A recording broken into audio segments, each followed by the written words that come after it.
morning student. Today we will discuss indicators. Previously हमने पढ़ा था litmus paper and litmus solution. So today we are going to perform an activity with the help of litmus paper. Write an activity to show that whether the given solution is acidic or basic in nature. Material required: tap water, detergent solution, soft drink, soap solution, shampoo, common salt solution, sugar solution, vinegar, baking soda solution, milk of magnesia, washing soda solution, and lime water.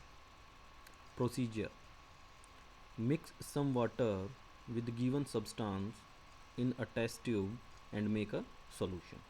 तो जितना भी हमारे पास ये material हमने लिए हैं, अलग अलग टेस्ट ट्यूब में हम क्या करेंगे, वाटर के साथ मिक्स करके सॉल्यूशन हम प्रिपेयर करेंगे. Next, put a drop of above solution on strip of red litmus paper with the help of dropper. तो सभी टेस्ट ट्यूब में से हम क्या करेंगे, अलग अलग लिटमस पेपर की स्ट्रिप लेंगे और उन पे कुछ सॉल्यूशन को ड्रॉपर की हेल्प से उस पर डाल देंगे. Next, repeat the same exercise with blue litmus paper. और जैसा हमने रेड लिटमस पेपर के साथ किया है, ऐसा ही क्या करेंगे, अलग अलग टेस्ट ट्यूब से हम जो सॉल्यूशन है उसको लेंगे और ब्लू लिटमस पेपर के ऊपर डाल देंगे. Note down if there is any change in colour. तो हम ये चेक करेंगे कि रेड लिटमस पेपर और ब्लू लिटमस पेपर के कलर में क्या कोई चेंज आई है और उसको नोट डाउन कर लेंगे. Result: if blue litmus paper turns red then it is acidic in nature. तो जब हमने ब्लू लिटमस पेपर पे वो सॉल्यूशन डाला है, तो अगर ब्लू लिटमस पेपर रेड हो जाता है तो वो पर्टिकुलर जो सॉल्यूशन है उसका नेचर कैसा होगा, एसिडिक होगा, और उसको हम नोट डाउन कर लेंगे. If red litmus paper turns blue then it is basic in nature. तो जिस टेस्ट ट्यूब के अंदर से हमने रेड लिटमस पेपर के ऊपर सॉल्यूशन डाला था और वो उसका कलर क्या हो गया, ब्लू हो गया, तो वो सारे के सारे जो सॉल्यूशन है उनका नेचर कैसा होगा, बेसिक इन नेचर. तो इस तरह से अगर हमारे पास कोई मटेरियल्स हैं और हमें चेक करना है कि ये एसिडिक हैं या बेसिक नेचर के हैं, तो उसको हम चेक कर सकते हैं with the help of litmus paper. तो सिंपली हमने क्या करना है, एक उनका वाटर के साथ मिक्स करके सॉल्यूशन प्रिपेयर करना है. तो फिर वन बाय वन क्या करना है, एक बार रेड लिटमस पेपर के ऊपर ड्रॉपर की हेल्प से उसको डालना है और दूसरी बार ड्रॉपर की हेल्प से ब्लू लिटमस पेपर पे डालना है.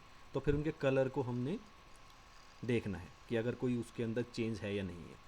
तो अगर तो ब्लू लिटमस पेपर टर्न हो जाता है रेड कलर में, तो वो पर्टिकुलर सॉल्यूशन का नेचर कैसा होगा, एसिडिक होगा. और अगर रेड लिटमस पेपर का कलर चेंज हो जाता है ब्लू कलर में, तो उस सॉल्यूशन का नेचर कैसा होगा, बेसिक. सो इस तरह से हम इस एक्टिविटी की हेल्प से हम कैटेगराइज कर सकते हैं कि हमारे पास कोई गिवन मटेरियल हो कि कौन से उसमें से एसिडिक होंगे और कौन से उसमें से बेसिक होंगे. नेक्स्ट हम पढ़ेंगे turmeric. Turmeric is also a natural indicator. तो कल हमने स्टार्ट किया था इंडिकेटर्स, उसमें दो टाइप से थे, natural indicators and synthetic indicator. Synthetic means man made. तो कल हमने लिटमस पेपर पढ़ा था, लिटमस सॉल्यूशन पढ़ा था. आज हम पढ़ेंगे turmeric. Turmeric is another natural indicator. घर के अंदर भी हल्दी होती है, उसी को टर्मरिक बोलते हैं. तो वो क्या है, हमारे पास एक नेचुरल इंडिकेटर है. Turmeric is yellow in colour. Its colour remains yellow in acidic and neutral substances, but it becomes red in basic substances. तो अगर एसिडिक और न्यूट्रल सब्सटेंस है तो टर्मरिक का कलर येलो है, वो येलो ही रहेगा, चेंज नहीं करेगा. लेकिन अगर सब्सटेंस क्या है, बेसिक नेचर के हैं, बेसिक सब्सटेंस है, तो उसमें टर्मरिक का जो कलर है वो रेड में चेंज हो जाएगा.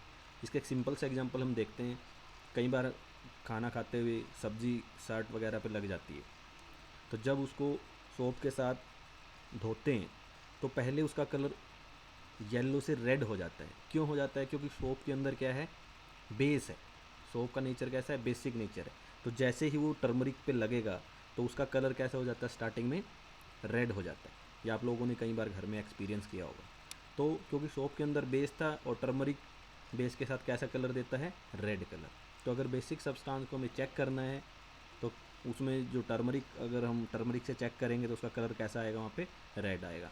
बट एसिडिक और न्यूट्रल सब्सटेंस के अंदर टर्मरिक का जो कलर है वो चेंज नहीं होता, इट रिमेन्स येलो। नेक्स्ट हमारा जो नेचुरल इंडिकेटर है वो है China rose. Collect some China rose petals and place them in a beaker.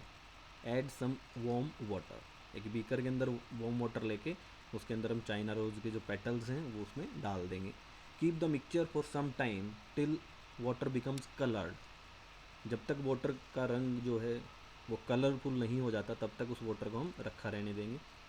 Use the coloured water as an indicator. अब वो जो कलर्ड वाटर है उसको एक इंडिकेटर की तरह से हम यूज कर सकते हैं। अब चाइना रोज का जो इंडिकेटर्स हमारे पास आया है तो वो किस तरह के कलर देगा, एसिड और बेस में। China rose indicator turns acidic solution to dark pink, यानी कि मेजेंटा कलर का हो जाएगा, किसमें, एसिडिक सॉल्यूशन में। एसिडिक सॉल्यूशन में अगर हम डालते हैं तो उसका कलर कैसा हो जाएगा, डार्क पिंक, मेजेंटा कलर का। बेसिक सॉल्यूशन टू ग्रीन, अगर बेसिक सॉल्यूशन में उसको डालते हैं चाइना रोज का इंडिकेटर जो हमने बनाया है तो उसका कलर कैसा हो जाएगा, ग्रीन हो जाएगा। यानी कि बेसिक सॉल्यूशन में वो ग्रीन कलर देगा और एसिडिक सॉल्यूशन में डार्क पिंक कलर का हो जाएगा, अगर हम चेक करते हैं चाइना रोज इंडिकेटर्स से। तो ये हमने 3 इंडिकेटर्स पढ़े हैं नेचुरल इंडिकेटर्स। कौन कौन से थे, पहला था लिटमस, या लिटमस सॉल्यूशन कहें या लिटमस पेपर, दोनों ही हम बना सकते हैं। नेक्स्ट है turmeric and then China rose. तो ये तीनों के तीनों हमारे कैसे थे, नेचुरल इंडिकेटर्स। अब हम बात करते हैं सिंथेटिक या फिर मैन मेड इंडिकेटर्स की। उसमें आता है हमारे पास फिनोप्थलीन। ये लेबोरेटरी के अंदर एक सॉल्यूशन ही होता है, वाटर की तरह से दिखने वाला एक लिक्विड होता है जिसको हम फिनोप्थलीन बोलते हैं। इट इज़ ए सिंथेटिक और man made indicator. It remains colourless in acidic solution but becomes pink in basic solution. ये जो एसिडिक जो हमारे पास सॉल्यूशन है उसमें तो ये कलरलेस ही रहता है, क्योंकि फिनोप्थलीन का जो सॉल्यूशन है उसको कोई कलर नहीं होता, वाटर की तरह से कलरलेस है। बट जैसे हम बेसिक सॉल्यूशन में डालते हैं तो उसका कलर जो है वो पिंक कलर का हो जाता है।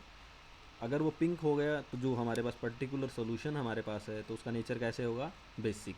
अगर हमारे पास कोई सॉल्यूशन है और उसमें हम फिनोप्थलीन डालते हैं, उसका कलर चेंज नहीं होता, तो एसिडिक भी हो सकता है और वो न्यूट्रल भी हो सकता है, क्योंकि न्यूट्रल और एसिडिक में दोनों में ये कलरलेस रहता है। अगर उसका कलर हो जाता है पिंक तो वो जो सॉल्यूशन है वो हमारे पास कैसा होगा, बेसिक नेचर का होगा। तो ये तो अभी तक बच्चों हमने पढ़ा है इंडिकेटर्स के बारे में। अब नेक्स्ट जो हमारा टॉपिक है वो है एसिड रेन। एसिड रेन क्या होता है, हम देखते हैं कि एयर के अंदर बहुत सारी पोल्यूटेंट गैसेस हैं, जैसे कार्बन डाइऑक्साइड है, सल्फर डाइऑक्साइड है, नाइट्रोजन डाइऑक्साइड, ये एयर के अंदर मिक्स हो जाते हैं और जैसे बारिश आती है तो ये बारिश के पानी के साथ क्या हो जाते हैं, उसमें ऐड हो जाते हैं।